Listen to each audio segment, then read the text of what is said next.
guys, this is Kelly Oakes from North Pontotoc Middle School, and I did my video on Standard Reading Literature 7.3. This is how you analyze how particular elements of a story or drama interact. This standard includes several different story elements. One is the setting. This is where and when the story takes place. There's also characters that are included. These are the people or animals in the story. These can be major characters or minor characters. It includes a theme. This is the lesson or the message of the story. What did you learn from the story? It also has a conflict. This is the problem in the story that needs to be solved. If you have a conflict, then you need a resolution. How is the problem solved? What did they do to get to that point of the resolution? And then also you have key events, which is part of the plot, important events that occur during the story. So you can see that there are several different elements that make up each type of story. One of the major parts of this standard is the plot and how all of the different elements collectively together progress the plot along. So we're going to take you through the beginning, the middle, and end, and how all of the elements contribute together to make a story happen. Wow, what a hit by that number 10. And she's boogieing on down to first base, and she's going, oh, the first base coach is going to send her on. Look at that lightning speed. Go. And she's rounding second, and their second baseman makes an error.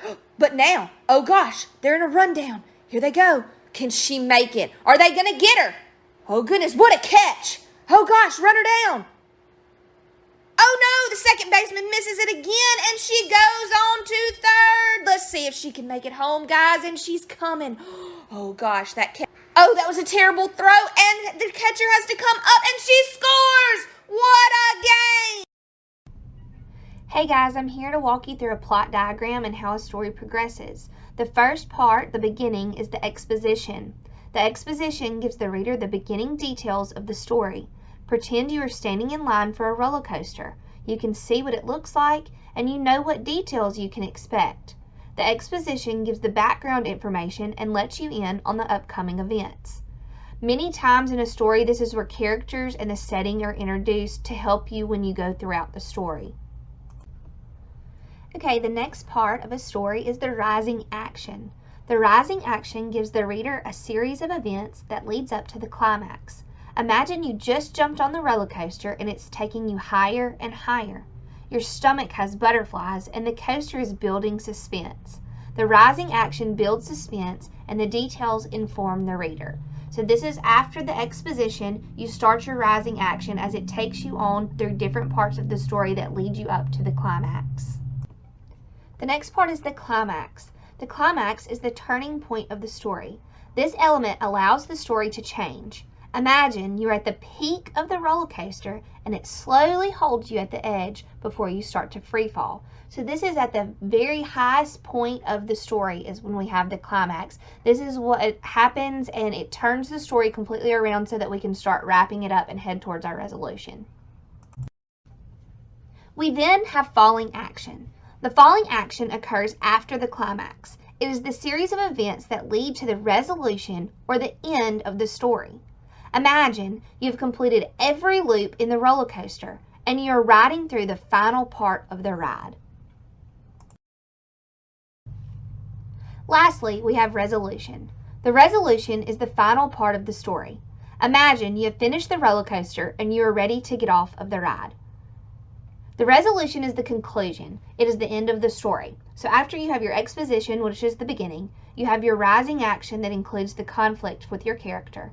You complete your climax, that is the turning point of the story. You begin your falling action, and then you wrap it up with your resolution. So, this is the beginning. As she hits the ball, you go on. This is the start of a story, and we're going to run around the bases just like the plot line. This is the rising action. You can see from the beginning, the story goes on as you move upwards towards in the story, and you go on. You continue through with information. So you can go to first base, continue with your information as your rising action. You're leading up. This is your rising action continued. You go on. As she misses the play, the story continues to go on. Okay, here's your conflict. Conflict can be internal or external, guys. Right here you have an external conflict as the runner is trying to get past and go on to third base. So you have your conflict where your second baseman and your shortstop are going back and forth with the ball. And here she is struggling with something. She's struggling to get through. You can see with that catch, they are really making this conflict hard for her. Okay? You see here, when the ball is thrown and the second baseman misses it, this is the climax. This is the turning point of the story. This is where something major happens and the story starts to change. Okay?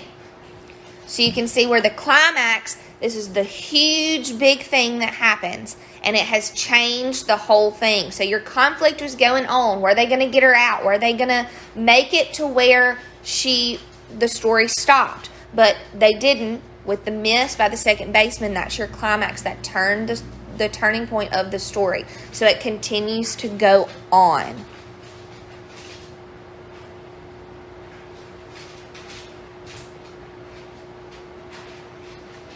You can see here, it's still a struggle. It's a struggle for the runner and for the players. So here's your falling action. This is after the climax happens. You wrap up the story. So you can see the falling action. This is why we put this here, because it's from third base to home. This is the last part of when you're having a game, or if you've made it to third base, you are finishing up by doing this. So you can see the falling action is right here where she's running home.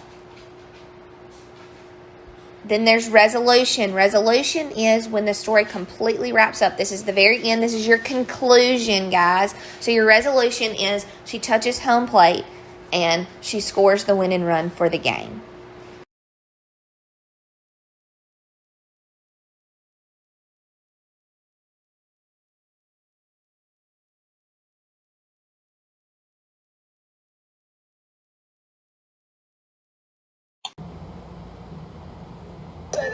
That's like where it's going down. Could be the train compartment, a castle, or a town. Could be the Arctic delight to build a fire. The temperature's dropping, excitement's getting higher. Setting sets the scene, so the scene seems set. Could be an Italian restaurant where we met. Setting gives us the where and the when. Could be modern day, the future, or way back when. Character, conflict, theme, setting. Yes, these are the 5 things that you're gonna be needing when you're reading or writing a short story that's mad exciting. Character, conflict, theme, setting. Yes, these are the 5 things that you're gonna be needing when you're reading or writing a short story that's mad exciting. It's the action, the question, satisfaction. What's going down, what's going to happen? 4 men at sea in an open boat, rowing and hoping that they can stay afloat. The plot, they had to make it to the beach, but the waves are big and the shore seems out of reach. Plot is a series of events like Lemony Snicket. It could be crazy, wild, or straight wicked.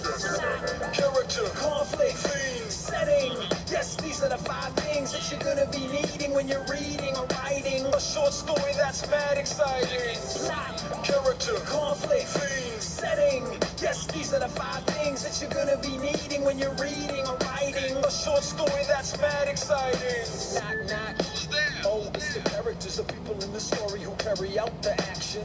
Characters can be pretty tiny or clean. Characters can be silly, whiny, or mean. Yu-Gi-Oh is a character, and so is Romeo. Pokemon has characters, and so does Yu-Gi-Oh. Characters can be dogs, lions, or hippos. J.K. Rowling chose Harry Potter. Character, conflict, theme, setting. Yes, these are the 5 things that you're gonna be needing when you're reading or writing a short story that's mad exciting. Character, conflict, theme, setting. Yes, these are the 5 things that you're gonna be needing when you're reading or writing a short story that's mad exciting. Get your snack back in your backpack, we're not finished. Something going on. That's the conflict, kids. A struggle in the plot, now who's on top? Could be a fight for money like some robbers and cops. Could be an internal conflict, a struggle inside. Like I don't wanna tell the truth, but I don't ever wanna lie. Flick something in your eye, now you're conflicted. What created drama? The conflict did. Character, conflict, theme, setting. Yes, these are the 5 things that you're gonna be needing when you're reading or writing a short story that's mad exciting. Plot, character, conflict, theme, setting. Yes, these are the 5 things that you're gonna be needing when you're reading or writing a short story that's mad exciting. The theme of the story is the main idea, the central belief, or the topic that's in there. It's usually something abstract like sacrifice, isolation, and resurrection. We back to life. Like don't lie, don't practice libel. The theme of to build a fire is survival. Survivor on your own like 5-0. Vocabulary, something that you have to get. Character, conflict, theme, setting. Yes, these are the 5 things that you're gonna be needing when you're reading or writing a short story that's mad exciting. Plot, character, conflict, theme, setting. Yes, these are the 5 things that you're gonna be needing when you're reading or writing a short story that's mad exciting.